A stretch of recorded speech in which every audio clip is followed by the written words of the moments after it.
Bismillahirrahmanirrahim. Assalamualaikum warahmatullahi wabarakatuh. Waalaikumsalam warahmatullahi wabarakatuh. Alhamdulillahilladzi anzala sakinata fi qulubil mu'minin. Wassalatu wassalamu ala sayyidil awwalin wal akhirin, sayyidina wa habibina wa syafi'ina wa maulana Muhammadin wa ala alihi wa ashabihi wa ala man ittaba'an nur alladzi unzila ma'ahu ila yaumiddin. Amma ba'd. Bapak Ibu hadirin sekalian, jamaah maghrib yang semoga dirahmati, dimuliakan oleh Allah Subhanahu wa taala. Alhamdulillah, segala puji tentunya hanyalah miliknya Allah Subhanahu wa taala semata-mata. Dialah Allah yang telah menurunkan sakinah atau ketenangan di dalam hati orang-orang yang beriman. Salawat dan begitu pula salam penghormatan semoga senantiasa Allah curahkan kepada kekasih kita Rasulullah Muhammad sallallahu alaihi wasallam, begitu pula kepada keluarga beliau, para sahabat dan juga pengikutnya yang senantiasa istiqamah menghidupkan sunnah Nabi Sallallahu Alaihi Wasallam. Beliaulah Nabi yang telah diutus ke muka bumi ini untuk menjadi syahidan sebagai saksi, mubasyiran, pembawa kabar gembira, nadhiran sebagai pemberi peringatan, dan ia ilallah biizni, mengajak manusia kepada Allah dengan izinnya Allah, sebagai sirajan munirah, sebagai pelita yang menerangi. Jamaah yang dirahmati, dimuliakan oleh Allah Subhanahu wa taala. Alhamdulillah, setelah beberapa malam saya tidak sempat hadir di tempat ini untuk mengisi kajian. Malam ini kembali kita dipertemukan, dihadirkan oleh Allah di dalam kajian yang kita istilahkan dengan kajian qalbun salim, hati yang selamat. Karena pembicaraan dan pembahasan kita itu berkaitan dengan urusan hati. Bagaimana supaya kita sama-sama berusaha untuk mensucikan hati kita dari sifat-sifat yang tercela, yang menjadi hijab atau kira yang menutupi antara kita sebagai hamba Allah Subhanahu wa taala dengan Allah Subhanahu wa taala, sehingga diharapkan kita bisa beribadah dan mencapai tingkatan ihsan, yaitu beribadah kepada Allah seperti melihat Allah Subhanahu wa taala.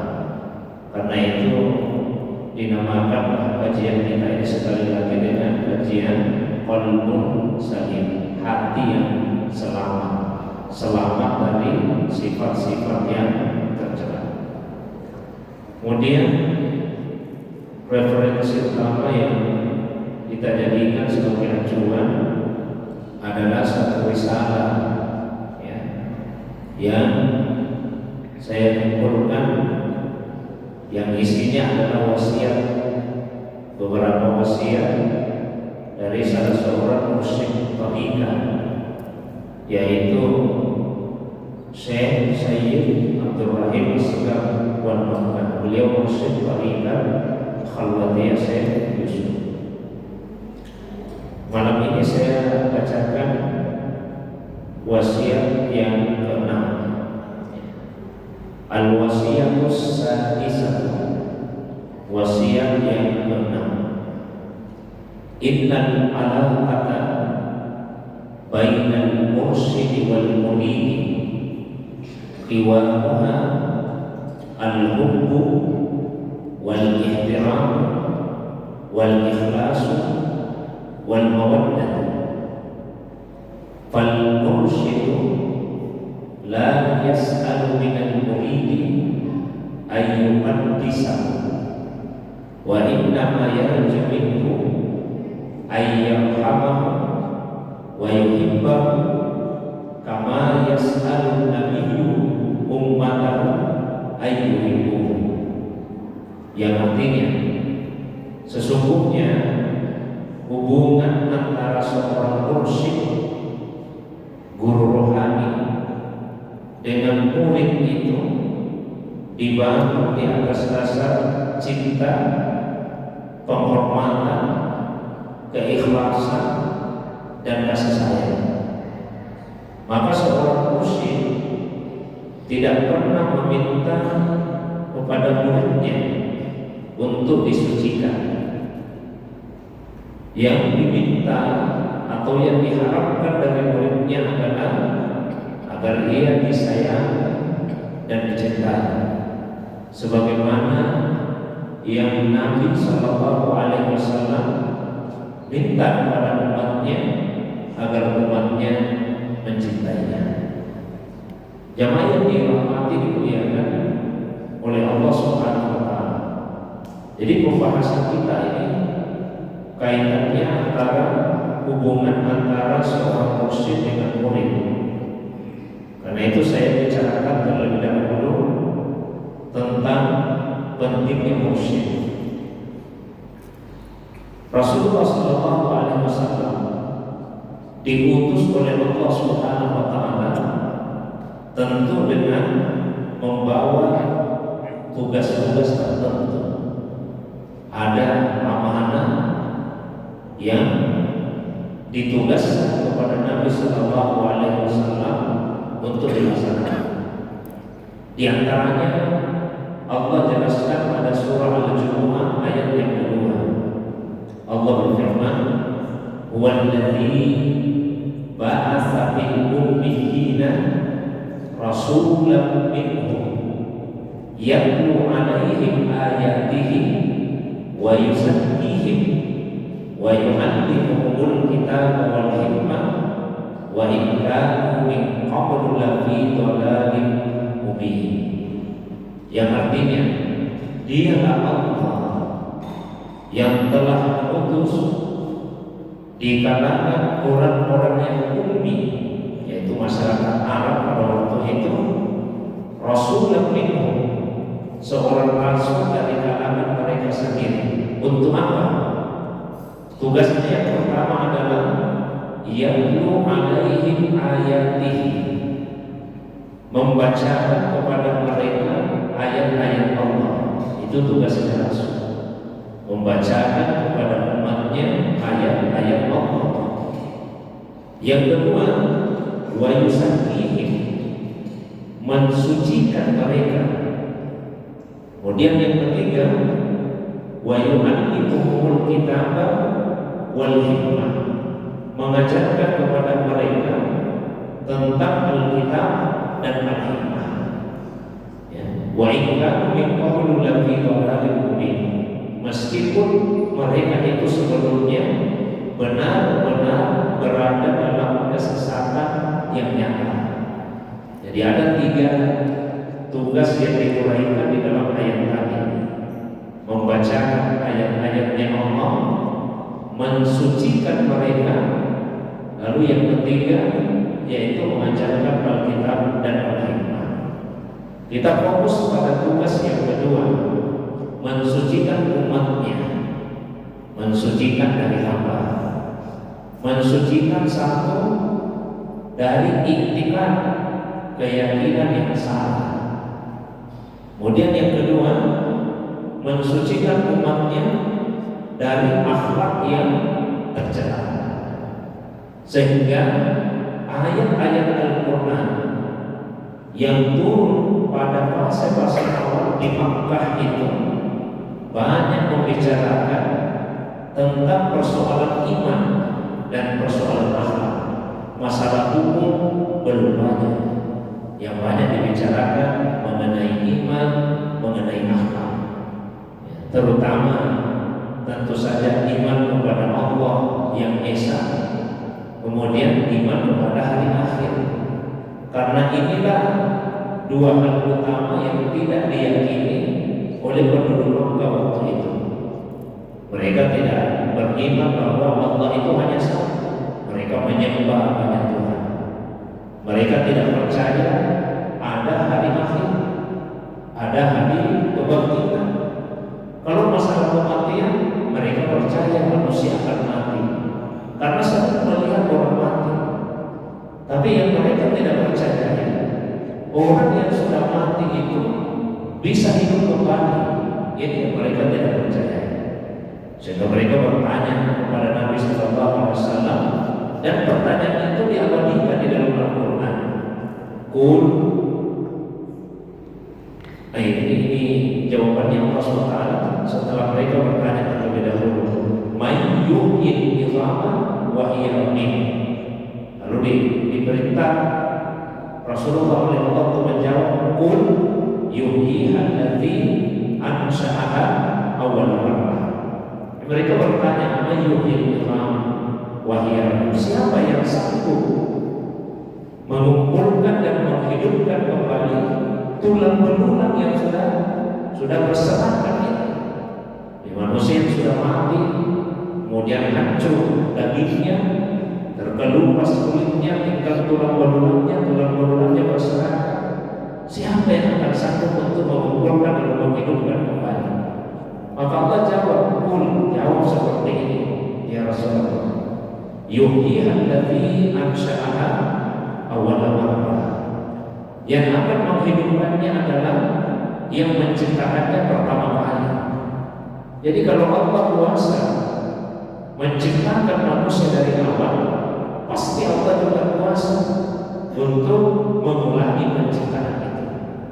Meskipun kalau di sisi Allah tidak ada istilah mengulangi lebih mudah daripada memulai, di sisi kita saja manusia mengulangi itu lebih mudah daripada memulai. Tapi kalau di sisi Allah, dua-duanya sama mudahnya. Tidak ada istilah yang satu lebih mudah dari yang lain, karena semua sama mudahnya di sisi Allah Subhanahu wa Ta'ala. Nah, kemudian yang kedua, selain mensucikan dari masalah akidah yang sesat, akidah yang salah, yang kedua yaitu mensucikan manusia dari akhlak yang tercela. Karena akhlak masyarakat Arab pada waktu itu sangat bobrok. Maka Rasulullah diutus untuk memuliakan akhlak mereka. Nabi bersabda, "Inna ma bu'itsu liutammima makarimal akhlak." Sesungguhnya saya ini diutus untuk menyempurnakan kemuliaan akhlak. Nah, setelah Rasulullah SAW wafat, maka tugas itu dilanjutkan oleh para sahabat, terutama oleh para ulama rasyidin. Tugas untuk diantaranya tadi mensucikan manusia dari akidah yang sesat dan dari akhlak yang tercela. Sahabat-sahabat wafat, apakah tugas itu kemudian berakhir? Tentu tidak, dilanjutkan lagi. Dilanjutkan oleh ahli warisnya Nabi Sallallahu Alaihi Wasallam, yaitu para ulama. Nah, ulama itu tentu ada banyak macam. Ada ulama mereka yang alim pada masalah yang zahir, masalah yang nampak. Tapi ada juga ulama mereka yang punya ilmu tentang persoalan batin, tentang persoalan hati. Karena ibadah yang disyariatkan pun tentu ada yang berkaitan dengan zahir kita di manusia, ada yang berkaitan dengan batin kita. Begitu juga halnya, ya, apa yang mau disucikan itu dari manusia, ada yang berkaitan dengan zahir, ada yang berkaitan dengan batin. Kalau yang berkaitan dengan zahir, misalnya mensucikan diri kita dari najis, mensucikan diri kita dari hadas. Ini ada ulama yang memberikan tuntunan. Ulama yang memberikan tuntunan itu adalah para ulama fikih. Ya. Tapi yang berkaitan dengan kotoran batin tentu bukan ranahnya ulama fikih. Nah, maka ulama yang membimbing umat ini untuk mensucikan batinnya, mensucikan hatinya, itu adalah ulama-ulama batin juga. Mereka itulah yang diistilahkan dengan mursyid. Jadi mursyid yang dimaksud di sini bukan mursyid fi ta'lim, bukan mursyid fi ilm, tapi mursyid fi tarbiyah. Mursyid yang mentarbiyah umat ini dalam persoalan batinnya, dalam persoalan hatinya. Nah, ini sangat penting Bapak Ibu sekalian. Saya kasih gambaran. Hujjatul Islam Imam Al-Ghazali. Imam Al-Ghazali tentu barangkali hampir semua umat Islam pernah mendengar nama beliau. Beliau digelari sebagai Hujjatul Islam. Beliau ahli dalam masalah fikih, usul fikih, ilmu kalam, dan pada akhirnya kemudian beliau menjadi seorang sufi. Ada titik balik dalam kehidupannya yang menjadikan beliau itu menjadi seorang sufi, dan beliau sendiri yang menceritakan. Kata Imam Al-Ghazali, pada awalnya saya itu tidak percaya ada yang disebut dengan sholihin, dengan arifin, orang-orang yang arif billah, mereka yang mengenal Allah SWT. Imam Al-Ghazali pada awalnya saya tidak percaya itu. Sampai kemudian saya bertemu dengan seorang guru yang bernama Syekh Yusuf An-Nassaj. Ini gurunya malah barangkali tidak begitu terkenal, karena seperti itulah kalau sufi itu ya kadang-kadang terkenalnya di langit, tidak terkenal di bumi. Manusia mungkin tidak mengenalinya, tapi para malaikat di langit yang mengenalinya. Sama dulu seorang tabi'in, Uwais Al-Qarni. Ini tabi'in yang paling mulia. Manusia tidak mengenalinya, orang-orang di sekitarnya tidak mengenali beliau, Uwais Al-Qarni. Kapan kemudian dikenali? Karena Nabi pernah berpesan kepada para sahabat.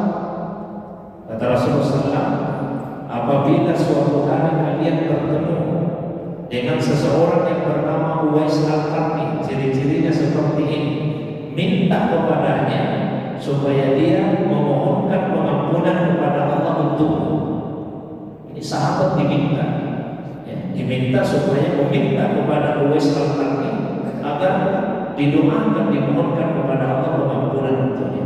Nah, Umar bin Khattab benar-benar kemudian bertemu orang itu. Ini Umar sahabat, Uwais Al-Qarni tabi'in. Tapi Umar kemudian minta kepadanya, doakan saya. Kata Uwais, kenapa kamu minta saya untuk didoakan? Maka Umar menjelaskan, Nabi memerintahkan seperti itu. Maka dalam pandangan para ulama, Uwais Al-Qarni ini adalah tabi'in yang paling mulia.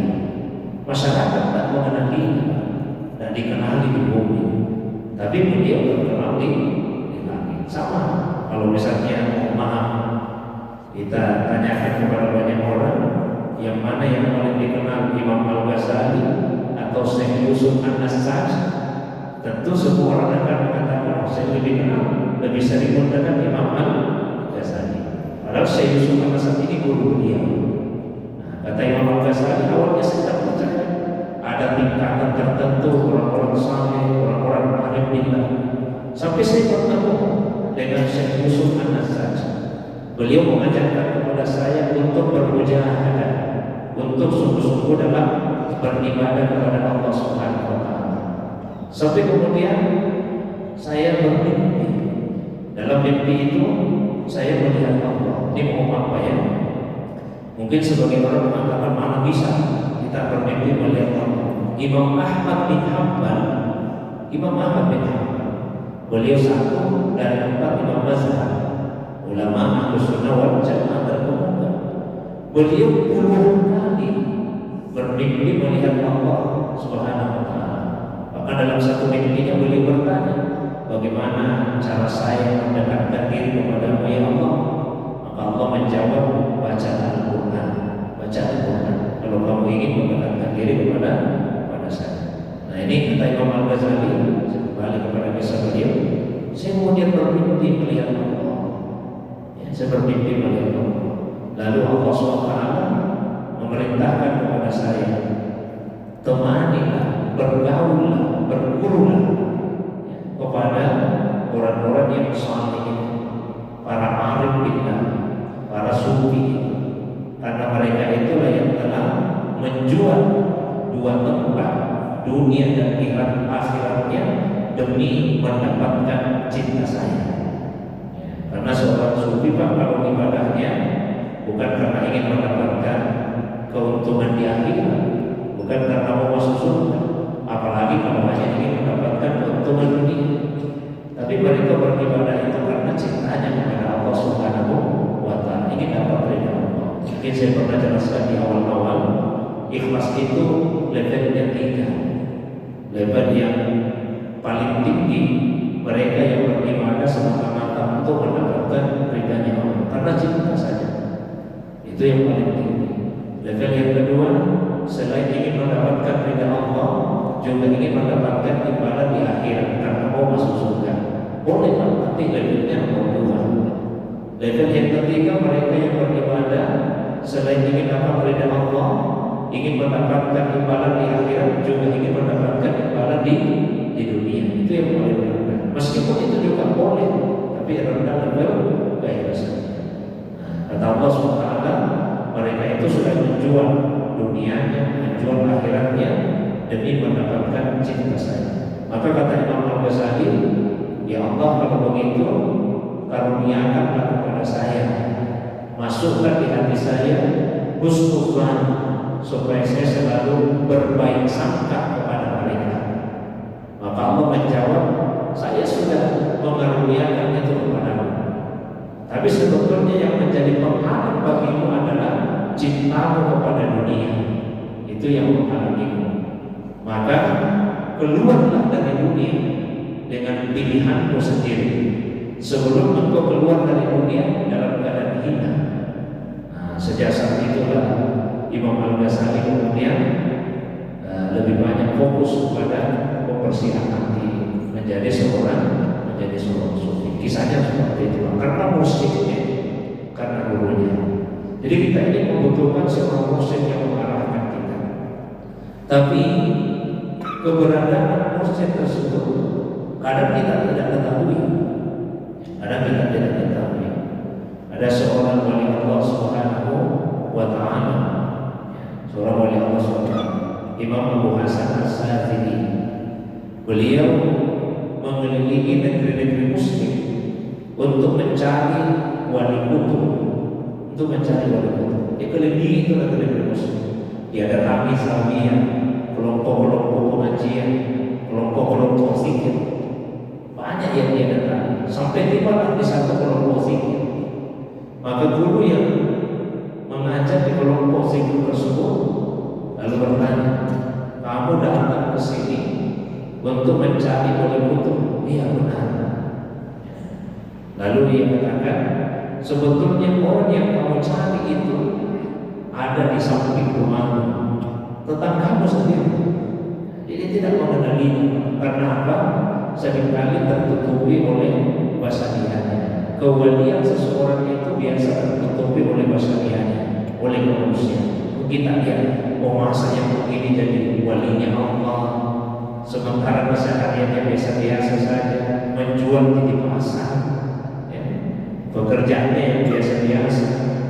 Jadi tidak banyak sepertinya jadi wali, kadang-kadang seperti itu, tertutupi kewaliannya itu oleh basadian.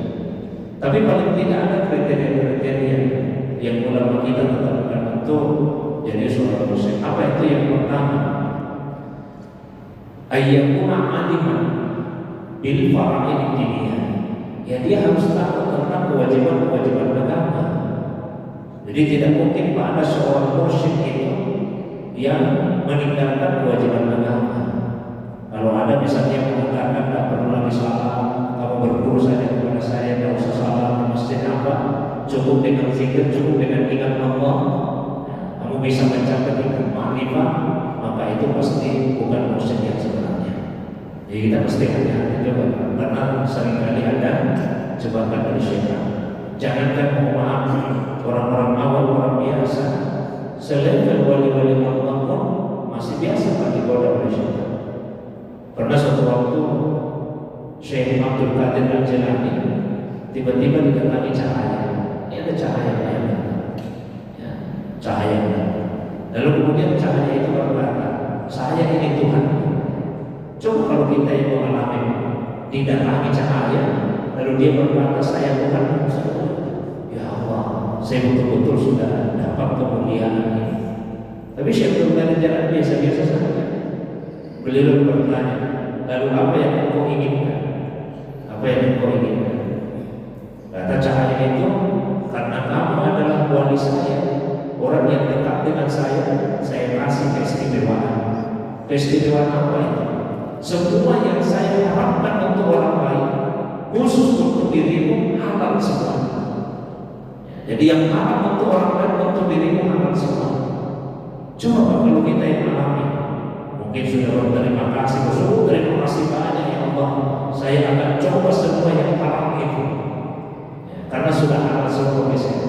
Tapi beliau tidak. Beliau berkata, ini sangat aktifkan saya. Oh, menjauh dari saya. Apa itu syaitan? Apa itu syaitan? Dari mana beliau tahu? Karena tidak mungkin Allah kemudian menghalalkan apa yang diharapkannya untuk orang-orang tertentu. Kamu berbuat seperti itu. Maka kata cahaya itu, sungguh kau telah selamat dari godaan. Padahal puluhan orang-orang yang dianggap ahli ibadah sudah saya sesatkan dengan cara yang sama. Ya, ahli ibadah disesatkan dengan cara seperti itu. Jadi seorang mursyid itu harus tahu tentang kewajiban agama. Yang kedua, ayyakuna arifan billah. Dia mesti arif, ya, punya ma'rifah, pengenalan tentang Allah Subhanahu wa Ta'ala. Lalu yang ketiga, ayyakuna khabiran. Dia mesti punya pengetahuan yang mendalam tentang apa? Penyakit-penyakit hati dan cara mengobatinya. Jadi, apa penyakit hati dan bagaimana cara untuk mengobatinya. Lalu yang keempat, yaitu ayyakuna ma'zunan bil irsyad bil syekh. Ya, dia memang mendapatkan izin untuk menjadi seorang mursyid. Tidak bisa dirinya sendiri akan saya jadi mursyid saja. Dasarnya apa? Surah Al-Ahzab ayat 45-46 saya baca tadi di pengantar juga. Ya ayuhan nabi wahai nabi, inna arsalnaka, sungguh kami telah mengutusmu syahidan wa mubasysyiran wa nadhiran. Ini penggalan berikutnya, wa da'iyan ilallahi bi'izni. Da'iyan ilallahi bi'izni, mengajak manusia kepada Allah dengan izinnya. Ini mesti ada izin, mesti ada izin. Kalau Rasulullah dengan izinnya Allah, Rasul kemudian memberi izin kepada orang yang beliau tunjuk, begitu seterusnya sampai kepada masyarakat. Kemudian yang berikutnya, tentu ada adab yang dituntut dari seorang murid kepada mursyidnya. Adab itu dua macam. Ada adab batiniyah, ada adab yang berkaitan dengan zahir. Adab batiniyah diantaranya, ya dia mesti meyakini, ya, bahwa mursyidnya itu adalah orang yang arif kepada Allah Subhanahu wa Ta'ala. Itu adab batiniyah. Kemudian ragu apa betul ini mursyidnya. Kemudian yang berikutnya ada ta'zim, penghormatan dan pengagungan. Kemudian ada rasa cinta yang mendalam, bukan berarti dikultuskan, banyak tidak boleh mengkultuskan siapapun itu. Mengkultuskan dalam arti menganggap bahwa dia tidak pernah berbuat salah dan pernah berbuat dosa. Karena yang tidak pernah berbuat salah dan dosa itu hanya para nabi saja, mereka yang maksud.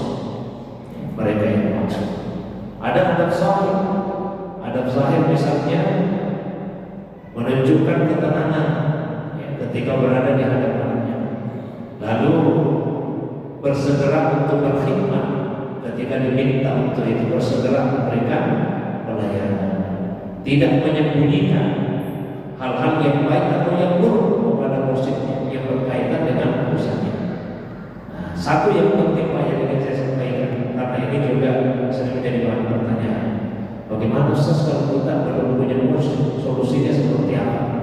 Solusinya begini, ulama kita menyampaikan membahasakan seperti ini, inna sholata ala nabi mursyidun liman la mursyida lahu. Sesungguhnya bersalawat kepada Nabi itu adalah mursyid bagi orang yang tidak punya mursyid. Jadi perbanyak salawat, perbanyak salawat. Ibadahnya luar biasa. Nah, kalau seseorang itu belum punya mursyid, usahakan minimal 1000 kali kita bersalawat dalam satu hari. Usahakan 1000 kali. Kalau orang ada mursyid 200 kali pun insya Allah sudah memadai. 200 kali sehari salawat, 200 kali 30 ya, dan dalam 1 bulan berarti 60 kali. Tapi kalau kita tidak punya mursyid ya 1000 kali, 1000 kali dikali 30 hari dalam 1 bulan berarti 30.000 kali. Perbanyak saja salawat, dan dijamin Pak insya Allah pasti akan ada asarnya, ada efeknya, pengaruhnya dalam hidup. Kemungkinannya ada dua, berhari-hari kita mampu salawat 1000 kali berhari-hari, kemungkinannya ada dua. Kemungkinan yang pertama, Rasulullah SAW akan memberikan tuntunan kepada kita, kepada siapa kita mesti datang untuk berdoa. Itu kemungkinan pertama. Kemungkinan yang kedua, Nabi sendiri yang akan memberikan pengajaran kepada kita. Ya, misalnya lewat mimpi-mimpi, dan itu benar disebut di hadis, man ra'ani fil manami faqad ra'ani. Barang siapa yang melihat saya dalam mimpinya, maka sungguh yang dia lihat itu adalah saya. Fa inna syaitan la yatamassalu, karena syaitan itu tidak bisa menyerupakan dirinya dengan saya.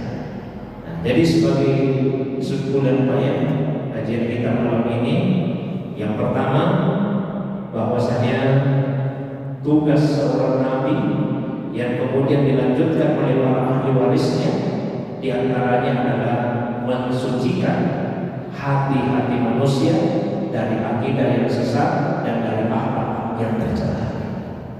Kemudian yang kedua, seorang murid mesti mempunyai adab kepada mursyidnya, kepada gurunya, baik secara batin maupun secara zahir. Ya, yang terpenting adalah tidak memutuskan, tapi mencintai dengan sepenuh cinta dan menyayanginya. Lalu yang ketiga, ini paling penting saya rasa, yaitu bagi yang belum punya mursyid, berbanyak salawat kepada Rasulullah Sallallahu Alaihi Wasallam. Mungkin itu Pak pengantar yang saya sampaikan. Seperti biasa saya berikan waktu yang lama. Kalau ada yang ingin ditambahkan, ada yang ingin didiskusikan, baik yang berkaitan dengan pembahasan tadi atau masalah agama yang lain di luar dari apa yang saya sampaikan, saya persilakan kepada jamaah semua. Ada mungkin Pak, saya persilakan. Boleh dilakukan. Assalamualaikum warahmatullahi wabarakatuh. Waalaikumsalam. Menizin bertanya dengan hati kita baik, dengan baik, tetapi untuk yang syariatnya ini tidak sesuai dengan contoh, misalnya Ustaz, masalah sholatnya, fikih-fikihnya masih kekurangan, bagaimana Ustaz? Kira-kira mana yang kita tahu? Ya. Hatinya baik. Ya baik, misalnya ada guru mursyid, misalnya dia cenderung mengikuti dengan mursyidnya, misalnya masalah kayak thariqat Ustaz, ya. Tapi dalam syariatnya, kesehariannya dia abaikan. Nah, kira-kira baik. gimana? Ya, seperti ini ya, sebagaimana yang saya sampaikan tadi, bahwa syarat utama atau di antara syarat utama seorang mursyid itu adalah ayyakuna aliman bi al-fara'idid diniyah. Dia harus punya ilmu tentang kewajiban-kewajiban agama.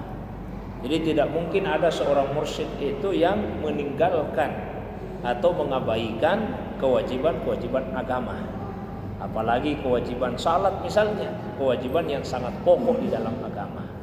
Rasulullah SAW secara tegas menyatakan dalam hadis, bainar rajul wal kufri awish syirki tarkus salah. Perantara antara seseorang dengan kekafiran dan kemusyrikan itu adalah meninggalkan salat. Artinya kalau ada orang Pak dia tinggalkan salat, itu mengantarkan dirinya kepada kekafiran dan kemusyrikan. Maka tidak mungkin ada mursyid yang seperti itu. Nah, maka murid yang betul-betul mencintai mursyidnya, dia juga akan mencontoh dan meneladaninya. Sehingga tidak mungkin pula baginya untuk meninggalkan salat. Kalau misalnya dia meninggalkan salat, meninggalkan kewajiban-kewajiban agama, tapi dalam hatinya dia mengakui misalnya dia mencintai mursyidnya, maka sebetulnya kecintaannya itu tidak sepenuhnya. Contoh misalnya, kecintaan yang paling tinggi kepada manusia tentu kepada Nabi. Sebetulnya kecintaan kepada mursyid, kepada guru itu merupakan buah dari kecintaan kita kepada Nabi, karena mereka ahli warisnya Nabi. Sama dengan kecintaan kita kepada zuriyahnya Rasulullah SAW, itu sebetulnya lahir karena cinta kita kepada Nabi. Kenapa kita mencintai zuriyah keturunannya Rasulullah SAW? Karena kita mencintai Nabi SAW. Jadi kecintaan yang paling tinggi kepada manusia, kecintaan kepada Nabi SAW. Nah, sekarang kita lihat bagaimana bentuk kecintaan kepada Nabi itu. Di dalam Al-Quran disebut, Qul in kuntum tuhibbunallaha fattabi'uni yuhibbukumullahu wa yaghfir lakum dzunubakum. Ternyata kalau kita benar-benar mencintai Nabi, mencintai Allah, tentunya juga kita cinta Nabi itu cinta Allah. Bukti yang paling nyata itu apa? Fattabi'uni. Fattabi'uni. Biasa diterjemahkan ikuti saya. Tapi sebetulnya tidak hanya sekedar berarti ikuti saya. Fattabi'uni itu artinya ikuti saya dengan penuh kesungguhan. Karena kalau hanya sekedar mengikut itu bahasa Arabnya tabi'ah. Tapi kalau ittaba'a, muncul kata ittiba, itu artinya mengikuti dengan penuh kesungguhan. Nabi SAW meminta kita untuk mengikutinya. Dalam ayat tadi Allah perintahkan fattabi'uni, maka ikutilah saya dengan penuh kesungguhan. Kalau kalian ikuti saya dengan penuh kesungguhan, yuhibbukumullah, maka Allah SWT akan mencintai kalian. Wa yaghfir lakum dzunubakum. Ini tidak bisa Pak kita tinggalkan kewajiban-kewajiban syariat itu, meskipun Allah SWT, yang penting hati saya sudah mencintai. Jangankan Pak yang meninggalkan, jangankan yang meninggalkan, kita lihat yang kebalikannya, yang berlebih-lebihan dalam ibadah. Mungkin kita merasa kalau dia ibadahnya banyak ini bagus. Itu pun kalau tidak mencintai Nabi dan tidak mengikuti Nabi, Nabi juga tegur. Pernah ada tiga sahabat, Ali bin Abi Thalib, kemudian Abdullah ibnu Amr ibnu As, dan Utsman bin Maz'un. Ini ketiga sahabat ingin mengalahkan Nabi. Ada yang ingin mengalahkan Nabi dalam hal salat malamnya. Dia katakan kalau Nabi kan masih ada tidurnya, kalau saya tidak mau tidur, pokoknya satu malam penuh salat terus yang saya kerja. Jadi mau kalahkan Nabi Pak, salat terus yang saya mau kerja. Yang kedua mengatakan kalau saya ingin kalahkan puasanya Nabi, pokoknya seumur hidup saya puasa terus saya. Nabi kan masih ada hari di mana beliau tidak puasa. Kemudian yang ketiga mengatakan kalau saya ingin kalahkan Nabi dari segi pengendalian syahwat. Kalau Nabi kan masih punya istri Pak, berarti masih ada syahwatnya itu karena ada istrinya. Kalau saya tidak akan menikah sampai mati. Nabi langsung menegur. Kata Nabi SAW, saya juga salat malam tapi tetap saya tidur. Saya juga sering puasa tapi tidak tiap hari juga puasa, ada hari saya tidak puasa. Saya juga mengendalikan syahwat tapi saya juga tetap menikah. Nah, jadi sebetulnya bukti kecintaan kepada Nabi itu adalah ittiba, mengikuti sungguh-sungguh jalan yang telah dicontohkan oleh Rasulullah Sallallahu Alaihi Wasallam. Jadi tunjukkan kecintaan itu dengan buktinya adalah meneladani Rasulullah SAW. Kalau kaitannya dengan guru, dengan mursyid kita, tunjukkan kecintaan itu dengan cara meneladani, mencontoh ibadah mereka. Barangkali wallahu a'lam bishawab. Masih ada barangkali? Assalamualaikum Ustaz. Silakan. Mengenai musik Ustaz. Orang yang bukan saya pernah mendengar Rahman membunuh kepada temannya apa gitu. Nah, ternyata juga cuma apakah bisa disebut dengan musik? Bagaimana? Dan sebutnya apa ini bisa disebut musik atau penjelasan? Baik. Jadi kata mursyid itu mempunyai dua pemaknaan. Ada mursyid dalam arti umum, ada mursyid dalam arti khusus. Ini yang kita bicarakan dalam arti khusus. Kalau dalam arti umum, kata mursyid isim fa'il dari kata arsyada. Arsyada itu artinya memberikan irsyad, memberikan petunjuk, memberikan tuntunan. Misalnya mohon maaf, tentu kita sering mendengarkan ceramah, mendengarkan pengajian, mengikuti pengajian dari ustaz-ustaz kita, Pak. Ya, dari ustaz-ustaz kita. Ya, mohon maaf, misalnya saya salah satunya isi pengajian. Jadi sebetulnya mursyid, tapi itu mursyid dalam ilmu. Mursyid dalam ilmu. Itu mursyid secara umum. Yang kita maksud di sini adalah mursyid secara khusus. Dalam kaitannya dengan tazkiyatun nafs. Dalam kaitannya dengan membersihkan jiwa. Karena seperti ini, penyakit hati itu kan banyak. Penyakit hati itu banyak. Ada orang yang penyakit hatinya kesombongan. Ada orang yang penyakit hatinya perasaan dengki. Ada orang yang penyakit hatinya pendendam. Ada orang yang penyakit hatinya kikir. Beda-beda Pak penyakit hati kita. Bahkan mohon maaf, yang dianggap sebagai ulama pun itu juga ada penyakit hatinya. Ada penyakit hatinya. Salah satu pintu masuknya setan kepada yang dianggap ulama yaitu penyakit iri hati. Itulah sebabnya kadang-kadang di antara ustaz lah katakan ya, biasa kadang-kadang ada ucapan yang tidak enak ya, terkesan merendahkan lah yang lain dan sebagainya. Karena itu memang pintu masuknya setan melalui pintu hasad, pintu iri hati. Ya, bahkan ulama-ulama saya tidak sebutkan kehormatan pada para ulama. Ulama-ulama yang dulu pun kadang-kadang di antara mereka itu ada gesekan. Ada gesekan. Itu pintu masuknya Pak setan, iri hati. Ada pintu masuknya kekikiran. Kalau orang yang miskin kan tidak usah digoda dengan kekikiran. Apanya mau dia kikiri? Orang kaya digoda dengan kekikiran.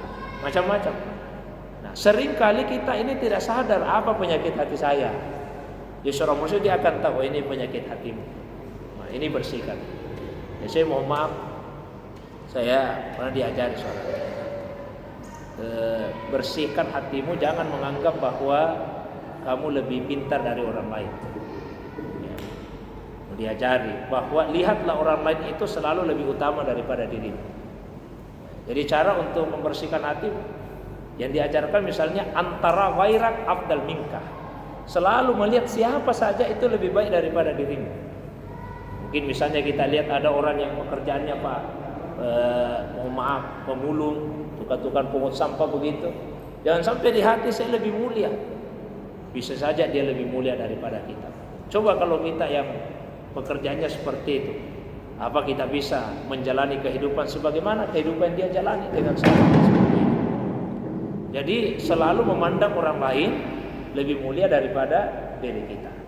Ya, tapi yang seperti ini tentu disesuaikan dengan apa yang menjadi penyakit hati kita ini. Nah, tentang pentingnya mursyid untuk menegaskan, karena kadang-kadang dia mengatakan tidak perlu lagi mursyid itu. Sekarang Google pun bisa jadi mursyid bagi kita. Kita bisa belajar di Google, tidak bisa karena Google itu tidak punya hati. Ya, mungkin dia bisa memberikan banyak informasi, tapi dia tidak punya hati. Dia tidak bisa mengetahui apa penyakit hati kita. Di Al-Quran kan disebut seperti ini. Wa may yudlil, siapa yang disesatkan oleh Allah, falan tajidalahu, maka kamu tidak akan pernah melihat dia mempunyai waliyan mursidah. Dia tidak punya wali yang menjadi mursyid baginya. Itu kalau orang disesatkan. Mafhumnya apa? Pemahaman terbaliknya apa? Kalau orang yang diberi hidayah oleh Allah, berarti dia akan mempunyai waliyan mursidah. Dan mafhum ayatnya seperti itu. Allah menyatakan wa may yudlil, siapa yang disesatkan, maka dia tidak mempunyai waliyan mursyidah. Berarti kebalikannya, siapa yang diberi hidayah oleh Allah Subhanahu wa taala berarti dia mempunyai waliyan mursyidah. Dia akan mempunyai wali yang mengarahkan dirinya, yang menjadi mursyid bagi dia. Sekali lagi, dalam keseharian yang sangat penting bagi kita, perbanyak salawat kepada Nabi sallallahu alaihi wasallam. Ini saya sampaikan Pak, jangan sampai ada kesan bagaimana saya ini karena saya belum punya mursyid dalam arti yang spesifik, dalam arti itu perbanyak salawat. Yakin insyaallah dengan salawat yang diperbanyak itu, maka dua kemungkinan yang saya sampaikan tadi, salah satunya akan kita peroleh atau bahkan bisa jadi dua-duanya kita dapatkan. Barangkali wallahu a'lam bishawab. Silakan. Salah Ustaz. Masalah hidayah Ustaz. Hidayah ini kan miliknya Allah Ustaz. Iya. Ini alangkah bahagianya seandainya orang yang diberikan hidayah sehingga dia bisa taat mengamalkan semua perintah-perintahnya Allah. Untuk kriteria kira-kira adakah amalan yang bisa mendatangkan hidayah kepada diri kita Ustaz? Baik. Hidayah mutlaknya Allah. Tapi Allah Subhanahu wa taala meminta manusia untuk melakukan sesuatu baru Allah kasih hidayah. Apa yang Allah minta? Di Al-Qur'an disebutkan, "Walladzina jahadu fina lanahdiyannahum subulana." Walladzina jahadu fina. Dan orang-orang yang bermujahadah, berjihad menuju kepada kami. Baru Allah jawab, lanahdiyannahum, pasti kami akan memberikan kepada mereka hidayah. Subulana, berupa jalan-jalan yang banyak. Jadi tidak langsung kasih hidayah, tapi Allah minta dulu, walladzina jahadu fina. Berjihad dulu, mujahadah, sungguh-sungguh menuju kami. Di Al-Qur'an itu Bapak Ibu sekalian, ketika disebut kata jihad dengan berbagai bentuk katanya, itu ada dua modelnya di Al-Quran. Ada dua modelnya, dua redaksi yang digunakan di Al-Quran. Ada kata jihad yang diikuti dengan fisabilillah. Ada itu. Ada jihad yang tidak ada sabilnya. Kan di Al-Quran banyak sekali. Misalnya, walladzina yujahiduna fisabilillah, kan? Berjihad di jalan Allah. Ada juga yang tidak ada sabilnya seperti ayat tadi, jahadu fina, berjihad menuju kami. Jadi dua ini Pak redaksi di Al-Quran. Ada jihad di jalan Allah, ada berjihad menuju Allah. Bedanya apa? Kata ulama, kalau digunakan istilah jihad di jalan Allah, maka yang dimaksud di situ adalah jihad khariji, jihad eksternal.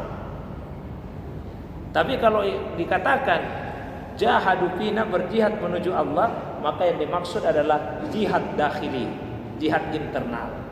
Jadi jihad itu dua macam, jihad khariji, jihad eksternal, melawan musuh-musuh agama. Melawan musuh-musuh agama, itu jihad eksternal. Tapi kalau dikatakan seperti ayat tadi, jahadu fina, berjihad menuju kami, maka yang dimaksud adalah jihad dakhili, ya, melawan yang ada di dalam diri kita. Apa itu? Melawan hawa nafsu. Dan itu lebih berat daripada yang pertama. Kan ada sebuah hadis didaifkan oleh ulama hadis dari segi sanad, tapi matannya sahih, isinya kandungannya sahih. Rasulullah SAW menyatakan, raja'na minal jihadil asghari ilal jihadil akbar. Kita telah kembali dari jihad yang kecil menuju kepada jihad yang besar. Apa itu jihad yang kecil? Berjihad melawan musuh-musuh agama. Apa itu jihad yang besar? Jihadun nafs, berjihad menghadapi hawa nafsu kita. Jadi nafsu ini mesti dilawan, mesti dididik. Karena nafsu itu ada tingkatan-tingkatannya. Nafsu yang paling rendah namanya adalah nafsu ammarah bisu. Itu nafsu yang paling rendah tingkatannya. Nafsu ammarah bisu selalu mendorong kita kepada keburukan. Dan kalau berbuat dosa tidak ada penyesalannya. Dosa itu dinikmati. Ada orang Pak berbuat dosa, dia nikmati dosanya. Itu nafsu ammarah bisu. Level yang di atas namanya nafsu lawamah. Masih berbuat dosa, tapi kalau dia berbuat dosa ada penyesalannya. Mohon maaf Pak ya. Mungkin kadang-kadang kita berbuat dosa, tapi kalau sudah berbuat dosa itu muncul rasa menyesal. Kenapa saya tadi berbuat begini? Karena muncul penyesalan, kita lakukan lagi segera ketaatan. Tapi kemudian beberapa waktu yang akan datang nggak bisa lagi ditahan diri itu, berbuat lagi dosa, muncul lagi penyesalan. Jadi seperti itu berulang-ulang. Tapi paling tidak sudah lebih baiklah daripada nafsu ammarah bisu yang menikmati dosanya, kesalahannya, keburukannya. Ini namanya yang kedua nafsu lawwamah. Di atasnya itu adalah nafsu mulhamah. Dia mendapatkan ilham dari Allah. Kemudian nafsu mutmainnah. Nafsu mutmainnah, ya Tuhan nafsu mutmainnah, sudah tenang beribadah kepada Allah Subhanahu wa taala. Sudah tidak terlalu mudah lagi ditundukkan oleh kemaksiatan, tidak terlalu mudah lagi berbuat dosa. Itu nafsu mutmainnah. Nah, di atasnya ada namanya nafsu radiyah. Nafsu radiyah yang selalu ridha dengan apapun yang Allah takdirkan dalam hidup. Dia sehat dia ridha, dia sakit dia ridha. Dia kaya dia ridha, miskin pun dia ridha. Karena dalam hidup ini ada dua hukum, Pak. Ada ahkamus syar'iyyah, kemudian ada ahkam kauniyah. Dan yang dituntut dari manusia itu dua macam. Kalau terhadap hukum-hukum syariat, hukum-hukum taklifiyah, yang dituntut adalah iltisam, kepatuhan. Tapi kalau yang kaitannya dengan ahkam kauniyah, yang dituntut adalah keridaan. Contoh, Pak. Kalau misalnya mohon maaf ada orang sakit, apa yang dituntut dari orang yang sakit? Dia ridha dengan penyakitnya. Ridha dengan penyakitnya. Itu namanya hukum-hukum kauniyah. Ada juga yang mengistilahkan ahkam takdiriyah. Tapi kalau hukum-hukum syariat, kita diperintah salat, yang dituntut apa? Patuh, laksanakan. Ada orang dikasih kekayaan oleh Allah, dikasih kekayaan, itu ahkam takdiriyah namanya. Yang diharapkan dari kita apa? Ridha dengan kekayaan itu. Tapi di dalam hukum tersebut ada juga hukum syariatnya. Karena Anda punya harta, disyariatkan untuk keluarkan zakat. Itu nafsu radiyah. Lalu di atasnya ada nafsu mardiyah, selalu diridai oleh Allah. Dan yang paling tinggi adalah nafsu kamilah, nafsu yang sudah paripurna. Nah, paling tidak kita usahakanlah agar nafs kita itu berada pada level nafs mutmainnah. Caranya apa? Mujahadah sungguh-sungguh. Mujahadah sungguh-sungguh. Jadi sungguh-sungguh kita ibadah. Jangan hanya merasa cukup dengan ibadah wajib, sempurnakanlah dengan ibadah sunnah. Saya sebutkan satu hadis, mungkin ini penutup Pak ya, karena udah lewat sekali awal waktu Isya. Saya sebutkan hadis qudsi. Allah Subhanahu wa taala berfirman, "Man adali waliyan faqad azantuhu bil harbi." Siapa yang memusuhi waliku, saya umumkan perang terhadapnya. Itu pernyataan Allah. Siapa yang memusuhi waliku, saya umumkan perang terhadapnya. Ya. Lalu setelah itu Allah lanjutkan, wa ma taqarraba abdi ilayya. Tidaklah seorang hamba itu mendekat kepadaku ahabbu ilayya, yang lebih saya sukai. Wa ma taqarraba abdi ahabbu ilayya mimma iftaratuh, dibandingkan dengan melakukan apa yang saya wajibkan kepadanya. Jadi cara kita untuk mendekat kepada Allah yaitu dengan melaksanakan ibadah wajib. Nah, lalu dilanjutkan Pak, dilanjutkan lagi. Allah lanjutkan firman-Nya. Wa ma yasalu abdi yataqarrabu ilayya bin nawafil, dan hambaku terus menerus berusaha mendekat kepada saya dengan ibadah sunnah hatta uhibbahu, sampai saya mencintainya. Jadi kalau hanya sekedar ibadah wajib, jangan kita berharap cintanya Allah. Kita lakukan ibadah wajib itu untuk apa? Mendekat kepada Allah. Tapi kalau ingin mendapatkan cinta Allah, tidak cukup ibadah wajib. Mesti kita lakukan ibadah sunnah. Di hadis qudsi itu Allah berfirman, hambaku mendekat dengan ibadah wajib. Tapi kalau dia terus menerus melakukan ibadah sunnah, maka saya akan mencintainya. Nah, kalau Allah sudah mencintai kita, maka dilanjutkan, saya akan menjadi matanya yang dengannya dia melihat, jadi telinganya yang dengannya dia mendengar, jadi tangannya yang dengannya dia memegang, jadi kakinya yang dengannya dia melangkah. Kalau Allah yang sudah jadi telinga, jadi mata, ya, jadi tangan, kaki bagi kita, maka semua anggota tubuh ini pasti terhindar dari dosa dan kemaksiatan. Jadi mungkin itu pesan terakhir untuk diri saya, untuk kita semua. Mari kita memperbanyak ibadah sunnah. Ya, kalau hanya ibadah wajib kita bisa dekat kepada Allah, tapi tidak bisa mendapatkan cintanya Allah. Kalau ingin dapat cinta Allah, maka laksanakanlah ibadah sunnah. Ya minimal dulu Pak, salat sunnah dulu, salat sunnah. Salat sunnah kita kerjakan selain salat yang 5 waktu. Insya Allah Allah akan mencintai kita. Barangkali itu untuk malam ini, mudah-mudahan Allah ada manfaatnya. Mari sama-sama kita berdoa kepada Allah SWT. Amin ya rabbal alamin. Alhamdulillahi rabbil alamin. Hamdan na'imin, hamdan syakirin, hamdan hamidin. Hamdan yuwafi ni'maka fi masida ya rabbana lakal hamdu kama yanbaghi li jalali wajhikal karim li azim sultani. Allahumma salli ala sayyidina wa habibina syafina maulana Muhammad. Allahumma salli wa sallim wa barik alaihi. Subhanaka la ilma lana illa ma 'allamtana innaka antal alimul hakim. Allahumma faqihna fid din wa 'allimna at-ta'wil. Allahumma ghfir dzunubana wa tahhir qulubana wa hassin furujana ya rabbal alamin. Allahumma ja'alni mahbuban fi qalbi waj'al mahbuban fi qalbi wa qulubin nas. Rabbana atina fid dunya hasanah wa fil akhirati hasanah wa qina adzabannar. Subhanaka rabbi rabbil izzati amma yasifun wa salamun alal mursalin wa akhiru da'wana anil hamdulillahi rabbil alamin. Demikian subhanakallah bihamdik asyhadu an la ilaha illa anta astaghfiruka wa atubu ilaik. Assalamualaikum warahmatullahi wabarakatuh.